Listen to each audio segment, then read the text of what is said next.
Today's Bible reading plan takes us to the book of Psalms, and Psalms chapter 37, verse 5. The Bible says, "Commit your ways to the Lord, trust in Him, and He will do this. He will make your righteousness reward shine like the dawn, your vindication like the noonday sun."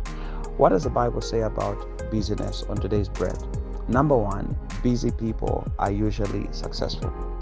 Proverbs 10 verse 4 says, "Lazy hand make for poverty, but diligent hand bring wealth." In this life, we ought to be busy, but busy doing the right things. Now, there are people who are just lazy, people who just want to do nothing. And laziness is not, when I talk about laziness, it's not just someone who's stranded doing nothing. You can be a student, but lazy. You can be working, but lazy. You can be a spouse, a wife, a husband, but lazy. You can be a son, a daughter, but lazy. You can be a believer, but lazy. There are people who are like that.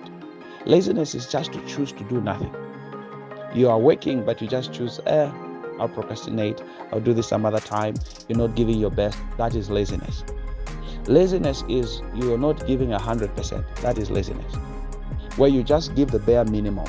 And the Bible says lazy hands. There are people, and that's the problem with laziness. Me, I've worked with people who are lazy. I've pastored people who are lazy. I've been a deacon. I've deaconed to people who are lazy. So I know what I'm talking about. So to be lazy is not like he's not doing anything. He's just sleeping the whole day. You can be on your desk and on your PC and your computer and you are working and you're still lazy. You can be a believer serving and you're still lazy.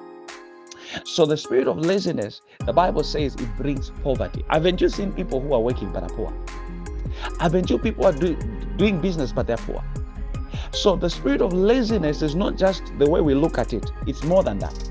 Proverbs 12 verse 11 says it this way: "Those who work their land will have abundant food, but those who chase fantasies have no sense." Those who work their land. So dealing with laziness is to work your land. Now, land is different. Land can be you're a manager, that's your land. Land can be you're doing business, that's your land. Land can be you're working in a bank, that's the land. So when you are doing something, when you're working with your hands and doing it, giving it your very best, the Bible says you have abundant food. But those who chase fantasies. Let me talk about people who chase fantasies. There are people who are busy chasing fantasies. They have no voice, but they think they're the next Yormams. That is a fantasy, my brother. I'm sorry to tell you. They have no skill, but they think, no, me one day I will be an actor. Those are fantasies. I want to be a footballer, and they are 25 and they're still chasing fantasies. My brother, find a job, find something else to do. No, me, I don't need school. Why? Because now failed school, so he has failed grade 12 and he says, I'm not going to repeat, I'll start business. Those are fantasies. They have no sense. The reason they have no sense is the fantasies will not take you anywhere. There's a difference between a dream and a fantasy. Proverbs 12 verse 24. We're talking about busy people are usually successful. Diligent hand will rule, but laziness end in forced labor. Listen to that. Forced labor. Have you ever been there where you're doing something you don't want to do, but you have no choice? Forced labor. Forced labor is it? You are doing some work. You don't even enjoy what you're doing. You don't even enjoy your pay. You're always complaining about it.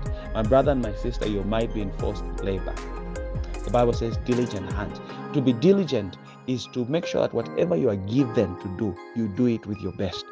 When you're given something, a responsibility at the workplace, in the business, at home, you are so diligent that when you do it, people will say, who did this one? Even if it's just sweeping, people will ask to say, who swept here? Even if it's when you are selling, people say, who is that young man? Who is that young lady? That is to be diligent. The Bible says, no sooner rather than later, you will rule.